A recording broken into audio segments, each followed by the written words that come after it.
Welcome to Hypnosis Health Info and Slender for Life, and welcome to beautiful Bainbridge Island.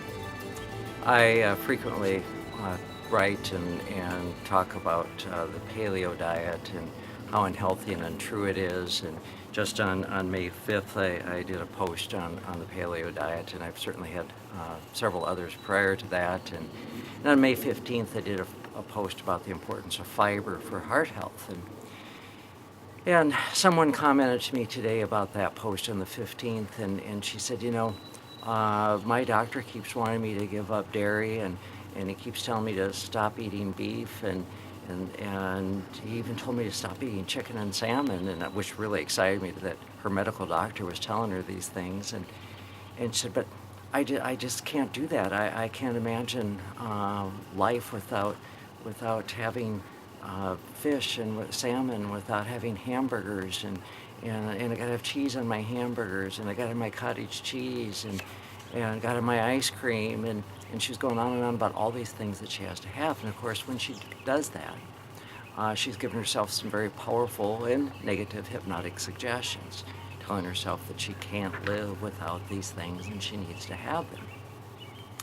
And so we talked a little bit, and I told her about a report that was in the Physicians Committee for Responsible Medicine on May 12th. And I said, ancient Egyptians followed mostly vegetarian diets over a period of approximately 3,000 years, according to a new study in the Journey of Archaeological Science.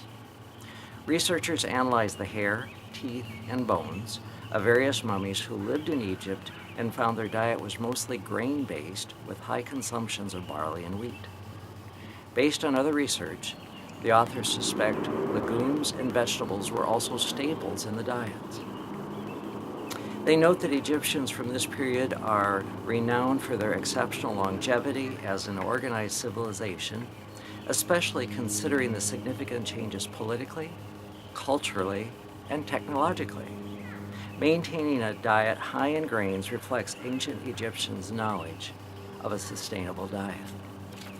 So folks, the evidence is out there that since early mankind, people have mostly eaten starch-based vegetables and grains, and as well as a little bit of fruit. That any meat that they ate was special events. It was tribal feasts, it was high holy days, and it was in very small amounts. Most of their diet was grains and root vegetables and other vegetables. And so back to this lady, I read her this, and we talked about it. She said, I just don't know. I don't know what I can do.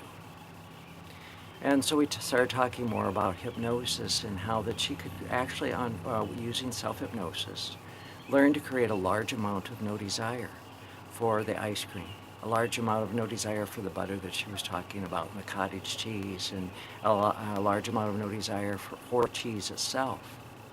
And she could create a large amount of no desire for the hamburgers and the chicken, the fish, the beef, the pork, and create a large amount of desire, healthy desire, cravings for root vegetables, for whole grains, beans, legumes, and a little bit of fruit. And that she also talked about how all she drank was coffee and never drank water, and she didn't like water, and it was boring, and on and on and on about that. And we talked about how she could create a wonderful desire for water, and how each and every sip of water could be soothing, calm, and relaxing. And what was funny is, as we talked about this, and I observed her throughout the rest of the session that we were having, is I'd actually poured her a glass of water before we started. And when we were almost done with the session, she got up and asked if she could get another glass of water. And she went and got that glass of water, and in the next 10 minutes, as we wrapped up the session, she drank the second glass of water. And on her way out, I pointed that out to her, and her mouth dropped open, and she was totally surprised that she could do that and would have that desire. So folks, that's the possibilities that you can create in your life using hypnosis.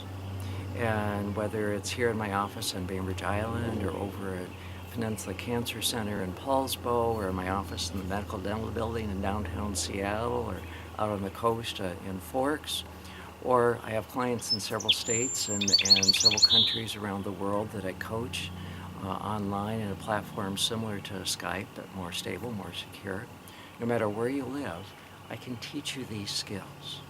So if you're interested in improving your health and losing weight, giving up desires for foods that make you fat and sick, and want to have healthy desires to be more active, to drink water, to eat vegetables and whole grains and fruit, then give me a call at 206-903-1232, or send me an email at roger@hypnosishealthinfo.com.